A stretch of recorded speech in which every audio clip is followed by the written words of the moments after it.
Guys, welcome back to my channel. তোমরা সবাই কেমন আছো?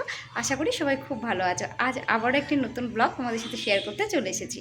তো আজ কিন্তু সকাল সকাল ঘুম থেকে উঠে রান্না বান্না করে খাওয়া দাওয়া করা কমপ্লিট হয়ে গেছে। আর আজকে আমরা যাব সোনাকে নিয়ে একটু কেনাকাটা করতে, কেননা সামনেই তো পয়লা বৈশাখ চলে আসছে। তো সোনার জন্য এখনও কিন্তু কোনো কিছু কেনাকাটা হয়নি, তাই সোনাকে নিয়ে যাবো আজকে একটু কেনাকাটা করতে। আর এদিকে দেখো, সকাল সকাল একটা চলে এসেছে কিন্তু পার্সেল। তো চলো এটাকে খুলে দেখি এর মধ্যে কি আছে। তো দেখো বন্ধুরা, বক্সটা আসা মাত্রই আমি কিন্তু এটাকে ওপেন করেছি। আর ওপেন করার পরে এটাকে দেখে আমি তো ভেবাচাকা খেয়ে গেছিলাম। মানে এতটাই খুশি হয়েছে যে নিজের চোখেও বিশ্বাস করতে পারছিলাম না। তো এটা তো আমার ভীষণই পছন্দ হয়েছে, আর বলতে পারো একটা স্বপ্ন পূরণ হলো। এমন একটা জিনিসের শখ আমার কিন্তু অনেক দিন ধরে ছিল। তো সোনার বাবা কিন্তু এটা আমাকে পয়লা বৈশাখে গিফট করেছে, আর এই গিফটটা পেয়ে আমি কিন্তু ভীষণ খুশি হয়েছি। কতটা খুশি হয়েছে সেটা বলে বোঝানো সম্ভব নয়। সত্যি বলতে পয়লা বৈশাখে জামা কাপড় দিলেও মনে হয় আমি এতটা খুশি হতাম না, এটা পেয়ে আমি যতটা খুশি হয়েছি। তো যাই হোক, দেখো বেলা ৩টে বেজে গেছে, আর ৩টে নাগাদ কিন্তু আমরা ঘর থেকে বেরিয়ে পড়েছি তিনজন মিলে সাজুগুজু করে। আর ঘর থেকে বেরোনো মাত্রই কিন্তু আজকে বাস পেয়ে গেছি। আর বাসে ওঠার পরে আজকে একটা মজার ঘটনা ঘটেছে, কি জানো?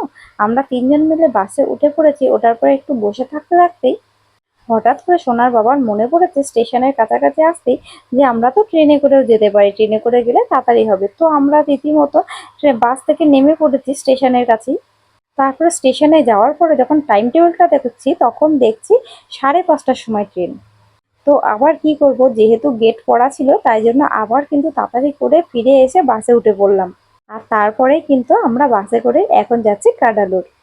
কাডালুর যেতে কিন্তু এখান থেকে সময় লাগে প্রায় 1 ঘন্টা মতন। আবার যাওয়ার পথের এই রাস্তাগুলো দেখো, এই রাস্তাগুলো দেখলে যেন চোখ ফেরানো যায় না, এতটাই সুন্দর জায়গা। আর এই জায়গাটাও তো আমার ভীষণই পছন্দ হয়েছে।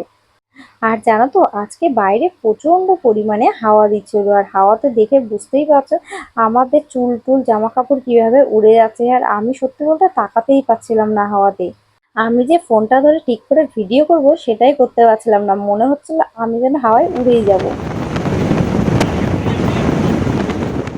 তো তোমাদের সাথে আমি একটুখানি হাওয়ার আওয়াজটা শেয়ার করলাম, দেখেছো কি পরিমাণে হাওয়া দিচ্ছিল। আর দেখো, তোমাদের সাথে গল্প করতে করতে আমরা কিন্তু চলে এসেছি আজকে কেভি টেক্সটাইলে। জানো তো, আগে যখন আমরা এখানে আসতাম কেনাকাটা করতে, তখন কিন্তু সবসময় আমরা কেভি টেক্সটাইলে আসতাম কেনাকাটা করতে। কিন্তু রিসেন্ট কি হয়েছে, এখানকার কালেকশনগুলো খুব একটা আগের মতন আর ভালো নেই।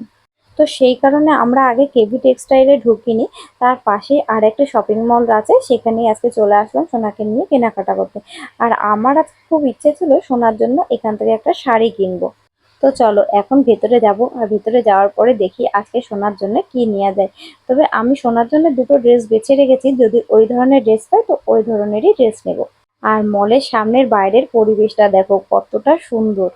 এখানকার রাস্তাঘাটগুলো এতটাই সুন্দর। শুধু রাস্তাঘাট নয়, পরিবেশটা দেখো, পরিবেশটাও ভীষণই সুন্দর। আর দেখো মলের সামনে কত সুন্দর বসার ও খাওয়ার জায়গা রয়েছে। আর মলে ঢুকতেই এই জায়গাটা দেখলে তো সত্যিই চোখ ফেরানো যায় না। এই যে জায়গাটা দেখছি, এখানে কিন্তু সমস্ত শাড়ি। আর এত সুন্দর করে এই জায়গাটা সাজানো, এক এক জায়গায় এক এক ধরনের শাড়ি বিক্রি হচ্ছে এখানে। তো এখানে কিন্তু আমরা সোনার জন্য একটা শাড়ি দেখছিলাম, তবে এখানে নয়, ফার্স্ট ফ্লোরে আমাদের যেতে হবে, কারণ বাচ্চাদের সমস্ত জিনিস ফার্স্ট ফ্লোরেই আছে। তো এখন আমরা লিফটে করে চলে যাব ফার্স্ট ফ্লোরে। আমি একটি ভিডিও দেখে কেরালা স্টাইলে একটি শাড়ি দেখেছিলাম, বাচ্চাদের শাড়ি। তো ওই শাড়িটার আমি একটা ছবি রেখে দিয়েছিলাম, খুব ইচ্ছে ছিল যে সোনার জন্য আমি ওই স্টাইলের ওই ধরনের একটা শাড়ি কিনবো। আর ওই ধরনের শাড়ি এখানেও আমি অনেককে পরতে দেখেছি, তবে সেটা বড়দের, বাচ্চাদের কখনো দেখিনি। তো আমি ওদেরকে মোবাইলে যে ছবিটা তুলে রেখেছিলাম সেই ছবিটা দেখালাম। দেখানোর পরে ওরা অনেক ট্রাই করেছে যে ওই ধরনের ড্রেস আমাকে দেওয়ার জন্যে, কিন্তু ওরকম পুরোপুরি ওরকম আমি পাইনি। তো সেই কারণে আমি আর এখান থেকে কোনো ড্রেসই নিইনি। আমরা আবার ফিরে গেলাম, ফিরে আবার চলে গেছিলাম কেভিতে। কেভিতে যাওয়ার পরে তো ওখানে বাচ্চাদের জন্য তো একটাও শাড়ি পাইনি। তো এখান থেকে আরো একটা সুমঙ্গলা বলে শপিং মল আছে, সেটা অনেকটাই দূর। আর সেখানে গেলে আমাদের ঘরে ফিরে আসতে অনেকটা লেট হয়ে যেত। আর সেই কারণেই কিন্তু আবার আমরা কেভি থেকে আবার এখানে আসলাম। আসার পরে তারপরে দেখো যেখানে আমরা শাড়ি দেখছিলাম সেই জায়গাতেই আবার গেলাম। যাওয়ার পরে সোনার জন্য একটা ড্রেস পছন্দ হয়েছে, তো সেই ড্রেসটা তোমাদেরকে দেখাচ্ছি। তার আগে এই ড্রেসগুলো দেখাই, এই ড্রেসগুলো কিন্তু আমার ভীষণ পছন্দ হয়েছিল। তো দেখো এখন সোনাকে ট্রায়াল দেওয়া হচ্ছে যে ড্রেসটা ওর গায়ে কেমন লাগবে আর ফিটিংস হচ্ছে কিনা। আর এই যে ড্রেসটা দেখছো, আমি কিন্তু এই কালারের এমনই ড্রেস চেয়েছিলাম, কিন্তু এটা তো জামা আর ওটা হচ্ছে শাড়ি ছিল। কুচি দিয়ে যেমন শাড়ি রেডি করা থাকে ওরকম একটা শাড়ি চেয়েছিলাম, কিন্তু তেমন পাইনি। তো এই কালারের এই ড্রেসটা আমার পছন্দ হয়েছে, তো এই জন্য সোনার জন্য কিন্তু এই ড্রেসটা নিয়ে নিয়েছি। আর এটা কিন্তু সোনার পয়লা বৈশাখের গিফট। তো তোমাদের এই ড্রেসটা কেমন লাগছে অবশ্যই কমেন্ট করে জানিও। এই ড্রেসটা কিন্তু একদমই অন্যরকম। আর এখানে আসার পরে অনেক ধরনের ড্রেস কিনেছি, কিন্তু এই ড্রেসটা পরার পরে সোনাকে মনে হচ্ছে পুরোপুরি জানো ও সাউথের মেয়ে। তো তোমরা কিন্তু অবশ্যই জানিও ড্রেসটা তোমাদের কেমন লেগেছে। আর বাইরে বেরিয়ে দেখো গরম গরম ভুট্টা মাখা, তো এগুলো কিন্তু সুইট বেবিকর্ন, আমার ভীষণ ভালো লাগে খেতে আর খুব খিদেও পেয়েছিল। তো এখানে আমরা একটু কিন্তু খাওয়া দাওয়া করে নিয়েছি। তো এখান থেকে খাওয়া দাওয়া করার পরে আমরা ভেবে পাচ্ছিলাম না যে আজকে আমরা বাসে করে ঘরে ফিরবো নাকি ট্রেনে করে ঘরে ফিরবো।